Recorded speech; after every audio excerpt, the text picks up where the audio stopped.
Buenos días, Álvaro Cedeño y Álvaro Cedeño los saludan en este Jueves Santo, día 24 de la cuarentena. ¿Cómo estás, papá? Muy bien, muy bien. Ok, entonces aprovechemos esta linda mañana de Semana Santa para tener una conversación. Quería mencionarle a quienes nos escuchan que hoy nos vamos a referir a tu artículo del lunes pasado, publicado en alvarocedeno.com, donde pueden suscribirse para recibirlos regularmente los lunes. Y este artículo se llama La fecunda cuarentena. Y me gustaría empezar con el final, porque siento que el cierre del artículo tiene una frase muy poderosa que nos va a dar de qué hablar 25 minutos y más. Y es la siguiente, leo textual. Imaginemos dentro de 10 años a los finlandeses viniendo a ver nuestro maravilloso sistema educativo. Y nosotros respondiendo, todo empezó con la fecunda cuarentena. ¿Qué estabas pensando? Bueno, estaba pensando primero cosas físicas, después cosas un poco más abstractas. Estaba pensando en que este país siempre ha sido un país de iluminaciones, y estoy hablando de iluminaciones físicas. La ciudad de San José tuvo luz eléctrica antes de que muchas urbes del mundo tuvieran luz eléctrica. Y eso, ¿por qué ocurrió? Bueno, posiblemente ocurra por circunstancias de tamaño del país. Supongo que es más fácil en el siglo, hace 2 siglos, iluminar la ciudad de San José que iluminar otras ciudades más grandes. Entonces, tenemos algunas condiciones físicas también, de tamaño. Tenemos una población de lo más manejable en cuanto a volumen. Una población de 5 millones de habitantes es una población donde se pueden lograr cosas con mucha facilidad, se puede tener comunicación con toda la población con mucha facilidad. Y entonces, de hace unos años para acá, con la distancia que me dan una serie de asuntos nacionales que he tenido la dicha de presenciar, estoy convencido de que este país podría aspirar a enfrentarse a retos de gran dimensión y que no deberíamos tener medida en cuanto a los retos que nos planteamos, siempre que esos retos estén sustentados por condiciones también nacionales que nos podrían capacitar para acometerlos. Y en el tema de la educación, yo pienso que un país que tiene siglo y medio de haber hecho unos compromisos con la educación, de haber logrado resultados en educación, porque hoy en día creo que no tenemos los mejores resultados en educación, pero imagínate, si los tuvimos hace 50 años, con menos recursos, con menos conocimiento, con menos desarrollo de las ciencias de la educación, ¿por qué no intentarlos ahora? La explicación podría ser que nos descuidamos en cuanto a la aplicación de recursos, nos descuidamos en cuanto a la priorización del tema educativo. Si lo volvemos a traer y lo ponemos entre los puntos primeros de nuestra agenda, con los recursos que tenemos, la historia que tenemos, sin duda podemos ser un país líder en materia educativa. Y cuando sueño en los finlandeses viniendo a ver qué es lo que está ocurriendo aquí tan maravilloso, pues pongo a los finlandeses como estándar de calidad educativa superior, ¿verdad? No me extrañaría para nada que un día pudiéramos estar entre los países que son más eficaces en materia educativa. Yo creo que Costa Rica es un buen ejemplo de que una de las maneras más efectivas de distribuir la riqueza es asegurarse de que toda la población tenga salud y educación. Entonces queremos que esa salud y esa educación sean de la mejor calidad posible. Y recuerdo pensar en cuando vivía en Noruega, que el Estado noruego le cobra una tasa de impuestos alta a sus ciudadanos, pero les da de vuelta los mejores servicios públicos que el dinero pueda pagar. Y no dentro de un contexto de servicio público, sino dentro de un contexto de servicio, punto. La calidad de los servicios públicos en los países escandinavos, Finlandia también, Suecia, por supuesto, es la mejor calidad que el dinero pueda pagar. Entonces, ¿cuál sería la mejor calidad de educación y de salud que pudiera pagar el dinero que ya de por sí estamos aportando como ciudadanos? Creo que esa es una pregunta que nos ayudaría a movernos hacia buscar soluciones en el futuro. Y al respecto, tu artículo menciona una pieza filosófica que yo siento que es muy valiosa y que me gustaría que nos ayudaras a entenderla bien, y es que un problema no nos debería de conducir a resolver las causas, sino que un problema nos debería invitar a movernos hacia adelante, a buscar sus soluciones en escenarios quizás desconocidos. Sí, sí. Yo me imagino los problemas como, como puntos en un sistema de coordenadas, o si quieres, me imagino los problemas como situaciones que emergen dentro de un territorio acotado, ocurren en una finca. Y entonces ocurre el problema y tenemos la tendencia a querer resolverlo sin salirnos de la finca, sin salirnos del sistema de coordenadas. El problema, en cambio, cuando de lo que se trata es de buscar soluciones innovadoras, debería desde el arranque decirnos, no busquemos la solución en el mismo territorio donde está el problema. Eso quiere decir independizarnos de las causas, independizarnos de la historia del problema, independizarnos de las raíces coadyuvantes del problema, sino más bien dar un salto a otro territorio, a otra dimensión, a otro nivel.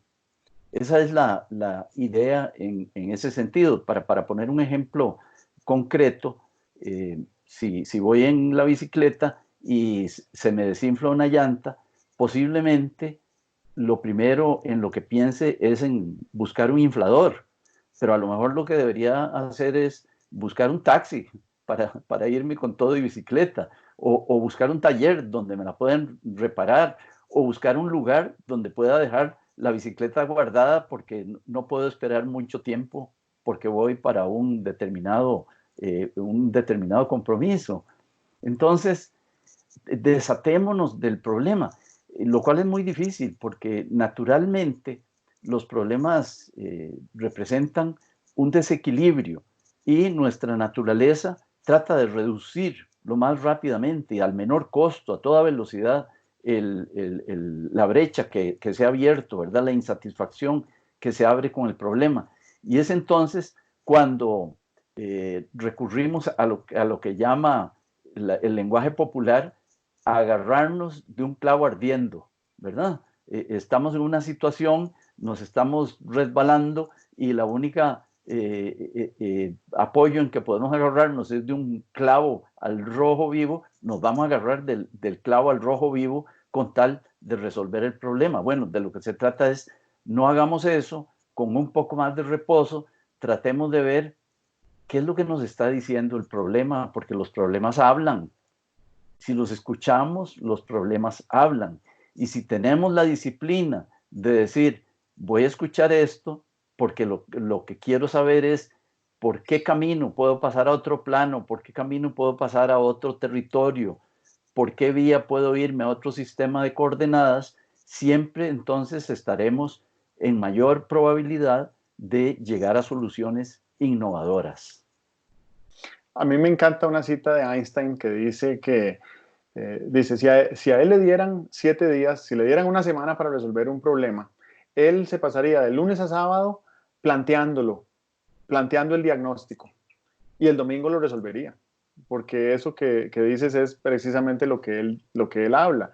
Un problema bien diagnosticado indica de una vez cuáles podrían ser posibles soluciones. Y desde el punto de vista de la transformación de conflictos, Yo diría que lo que se busca es tomar las circunstancias actuales de un conflicto, toda la energía y toda la emoción y todas las actitudes y todos los comportamientos que están presentes en ese conflicto y utilizar toda esa energía para moverse hacia un escenario de paz, hacia un escenario de prosperidad, hacia un escenario de eficiencia, hacia un escenario de logro, que es completamente diferente al escenario del conflicto y que probablemente también va a ser diferente al pasado, a la situación pre-conflicto. En este momento, yo diría que el conflicto no es las deficiencias del sistema educativo. Yo creo que ese no es el conflicto. El conflicto es un conflicto sanitario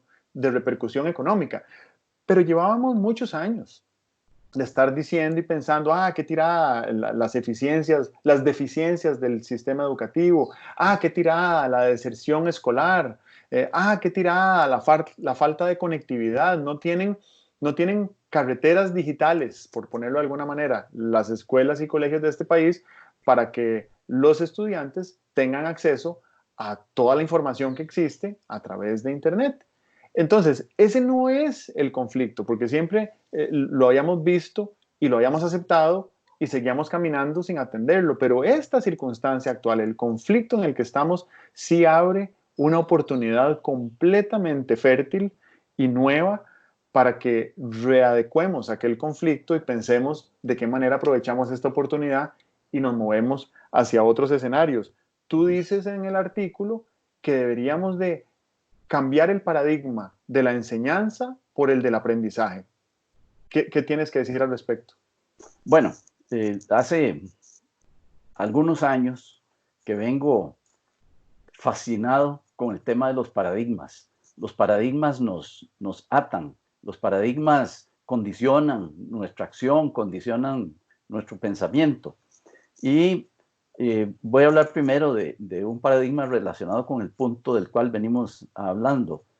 El paradigma del problema nos condiciona negativamente. Desde que somos pequeñitos, cuando la maestra decía, bueno, ahora vamos a resolver un problema y escribía el problema en la pizarra, uno sentía que ya, lástima, se acabó el cuento que la maestra me estaba contando y ahora sí tengo que trabajar, tengo que esforzarme, no sé si me va a salir bien o me va a salir mal. A mí la palabra problema me parece que cuando la aceptamos es entrar quedando. Me gusta más la palabra reto, ¿verdad? Reto implica deporte, reto implica desafío, reto implica voy a medir mis fuerzas contra esta cosa, ¿verdad? Eh, entonces ese es un paradigma que creo que haríamos bien en revisar. Y pensando en ese paradigma del que tú hablas, en el sentido de que cómo concebimos nosotros el proceso educativo. A mí me parece que tenemos casi todo el énfasis en la enseñanza, a pesar de que la finalidad de todo proceso de enseñanza no es la enseñanza, es el aprendizaje. Pero te voy a dar un ejemplo simplemente aritmético. ¿Cuánto tiempo tarda un profesor profesional en capacitarse para enseñar? Tarda, no sé, toda la educación primaria, el colegio, 5 años de universidad y algunos más. ¿Cuánto tiempo dedicamos a enseñarle a los chicos cómo aprender? Nada, yo siento que los niños entran por ahí y de pronto la maestra, el diagnóstico que hace es, este niño no estudia suficiente, este niño no es ordenado, este niño no hace las tareas y tal, pero no nos hemos preocupado por determinar cuál es el estado de su capacidad de aprendizaje. Y eso lo deberíamos hacer en la escuela y en el colegio, y lo deberíamos hacer desde luego en las universidades. En las universidades los muchachos vienen de colegios diversos, con más o menos capacidad, de hogares diversos, con o sin biblioteca, con o sin conversaciones desarrollantes. Entran a la universidad y se enfrentan al mismo catedrático que de una cierta manera, en algunas carreras, en algunas universidades, el catedrático lo que está haciendo es una exhibición de lo que sabe y el que pueda, que se cuelgue de este carro, ¿verdad? Sin haber dado ningún esfuerzo de apoyo, de promoción del aprendizaje de las personas. En algunas universidades existen los programas de técnicas de estudio, etcétera, pero casi todos son voluntarios y casi todos tienen el estigma de que los muchachos no recurren a estas técnicas de estudio porque les parece que como ya tienen 18 años en la universidad, no deberían necesitar aprender a estudiar. Y tengo amigos que el aprendizaje mayor que han recibido en la escuela graduada es que los enseñaran a estudiar. Una buena escuela graduada, una buena escuela de grado, lo que te enseña es a aprender, ¿verdad? Yo creo que cuando uno piensa en ese paradigma que estás mencionando entre la diferencia de la enseñanza y el aprendizaje, uno se da cuenta inmediatamente de que a lo largo de la vida nadie nos ha enseñado nada. Nosotros hemos aprendido todo. Y si hago un recuento de mis maestras y maestros, profesoras, profesores más memorables, los mejores son quizás los que fueron mejores facilitadores de ponerme como aprendiente en contacto con la información sin descuidar la parte emocional, porque esto que mencionas de reto también significa que es una exigencia y la exigencia no necesariamente despierta la misma aptitud en todas las personas. También creo que hoy en día, si me preguntas cuál es mi manera preferida de aprender, yo lo que prefiero es leer un buen libro, porque un buen libro bien escrito que estimule intelectualmente y que alimente además mi aptitud de aprendizaje, le puedo dedicar a ese libro 8 o 10 horas que termina siendo un viaje de desarrollo intelectual, emocional y además integrado con lo que yo estoy haciendo en mi día a día, ¿verdad? Uno va interiorizando el aprendizaje cuando lee un buen libro y ese interiorizar también le permite ir cambiando su forma de hacer y su forma de ser y su forma de pensar. El paradigma de profesores a facilitadores, cómo lo interpretamos? Sí, eh, el profesor, la, la, la actividad docente es una actividad milenaria, milenaria, y yo me temo que se ha hecho siempre de la misma forma. Es una persona que sabe, que viene a recitar lo que sabe y los demás lo escuchan y hacen con lo que escuchan. Algunos simplemente lo escuchan, otros lo memorizan, otros reflexionan sobre lo que escuchan.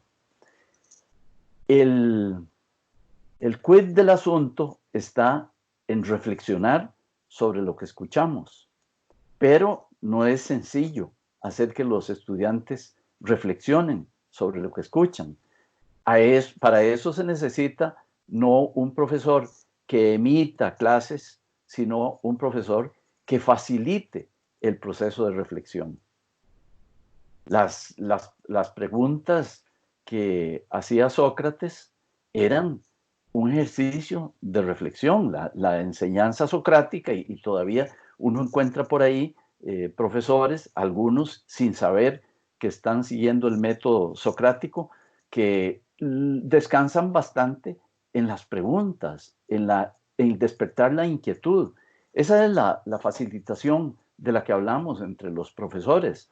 Si un profesor logra despertar interés, el estudiante aprenderá solo, el estudiante buscará las fuentes aún solo. Bueno, si un profesor despierta el interés y facilita las fuentes y luego acompaña al estudiante en un proceso de reflexión, está pasando su rol de ser un profesor, ¿cómo le llamaríamos?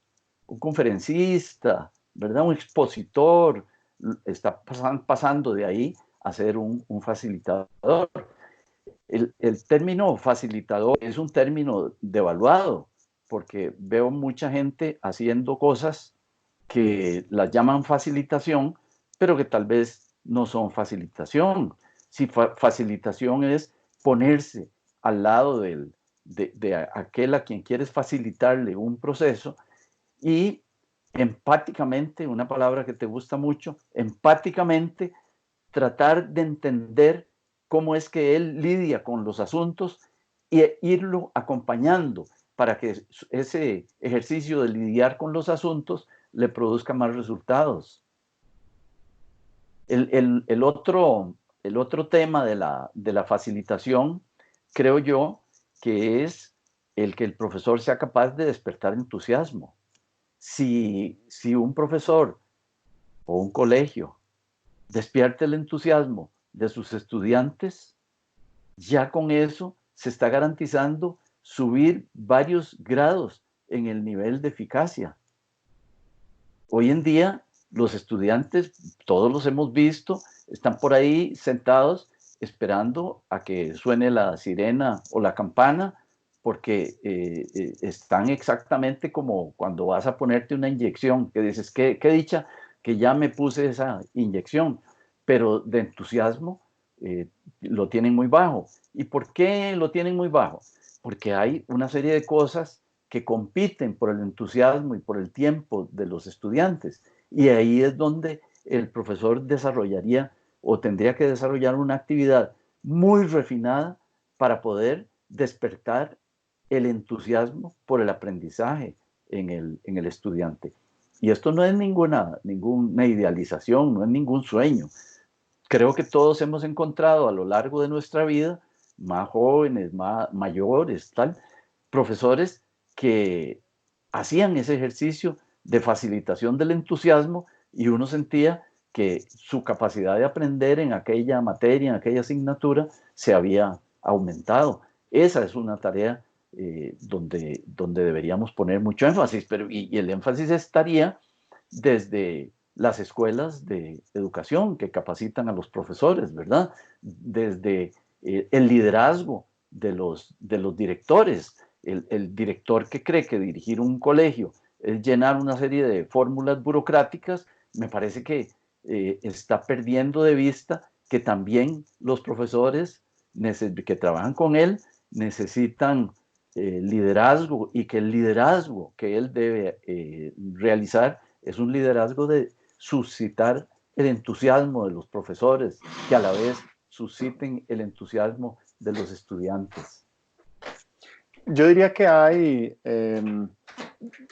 la facilitación para mí es la capacidad de provocar intencionalmente sinergias en grupos de integrantes diversos. Bueno, todos somos diferentes, entonces la capacidad de provocar intencionalmente sinergias. Y al respecto siento que tu, tu búsqueda de cuestionamiento del paradigma tradicional hacia un nuevo paradigma tiene que ver también con una aparente paradoja que es la de crear redes o ecosistemas de aprendizaje donde las personas puedan integrarse con otros aprendientes para aprender de una manera más efectiva.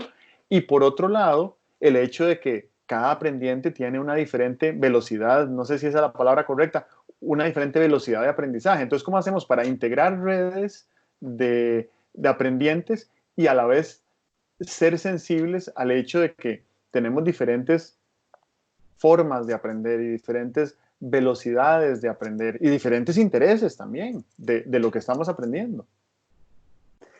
Es bien llamativo. Si uno se pone a ver cuáles son las cosas fundamentales que ha aprendido y cómo las aprendió, tal vez obtenga respuestas en la dirección que las estás buscando.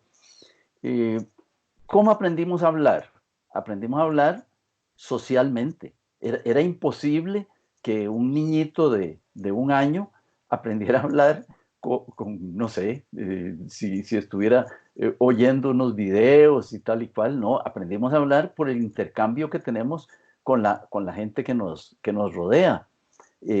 Así aprendimos a jugar, así aprendimos las normas sociales conviviendo, ¿verdad? En la mesa del comedor, en el lugar de juegos del kinder, en la calle, en el parque donde jugamos con los otros niños. Eso quiere decir que el aprendizaje se beneficia de la interacción social y sin duda aprendemos de los pares, aprendemos de los compañeros de escuela, de colegio y tal. Tanto aprendemos de los pares los estudiantes como aprenden de los pares los profesores.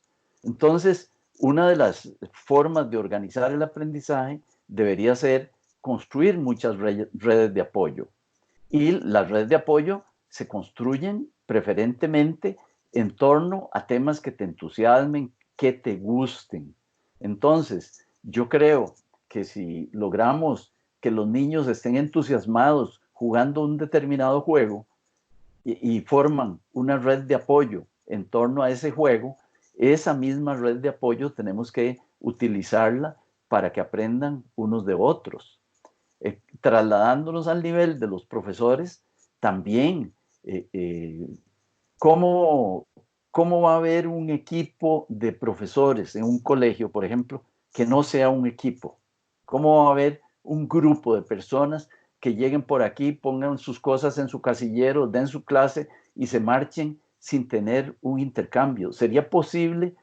Eso sería tener lo que llaman los entrenadores deportivos problemas de camerino. El director de colegio debería ver cuáles son los problemas de camerino que tiene, porque eso es lo primero que tiene que resolver para que haya un sistema de vasos comunicantes entre los distintos profesores.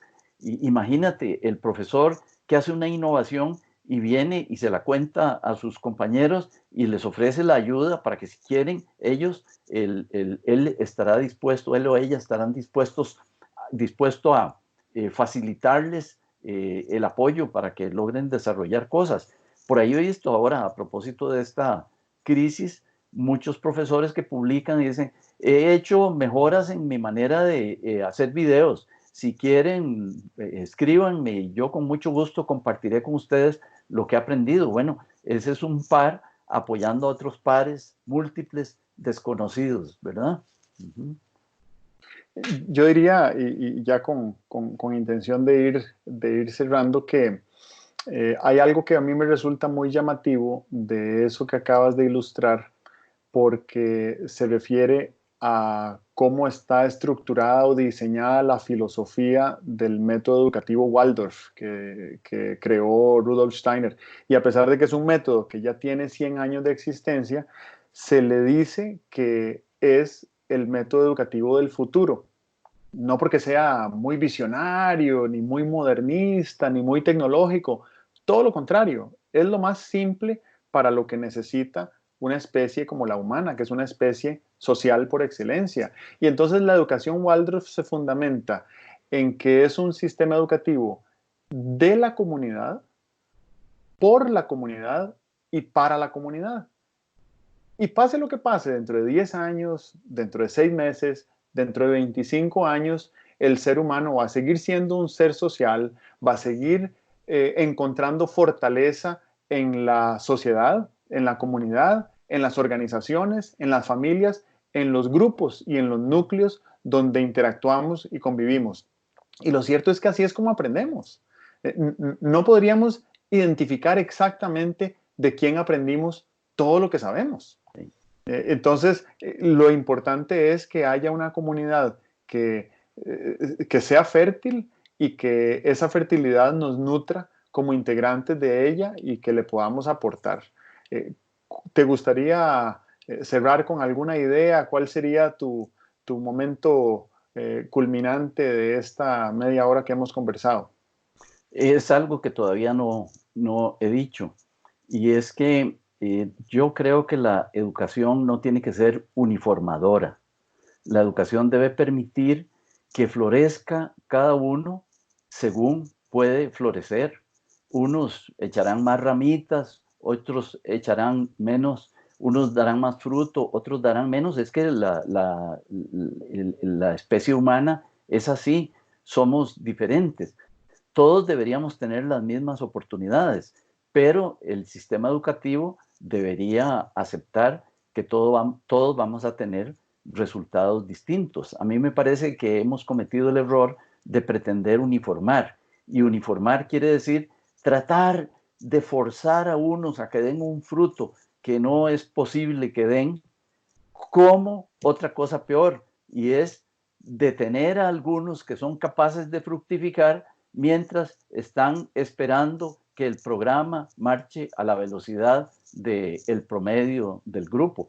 Yo creo que en eso tenemos que hacer clarificaciones y apostar a que lanzamos las semillas, unas germinan, otras no germinan, unas dan mucho fruto, otras dan menos fruto. Tenemos que estar abiertos a eso, ¿verdad? Y creo que hay que democratizar las oportunidades, pero no pretender uniformar los resultados. Exactamente, muy bien. Me parece que en esa nota podemos concluir este diálogo de hoy. Les recuerdo a quienes nos escuchan que los artículos de Álvaro Cedeño Gómez se publican los lunes en la página alvarocedeno.com. Ahí pueden registrarse con su correo electrónico para recibirlos periódicamente al inicio de la semana. Muchas gracias y nos hablamos pronto. Bueno, Álvaro, muchas gracias por el diálogo, por el estímulo y muchas gracias a los que nos escuchan y nos ven. Que estés muy bien. Bueno, adiós. Chao.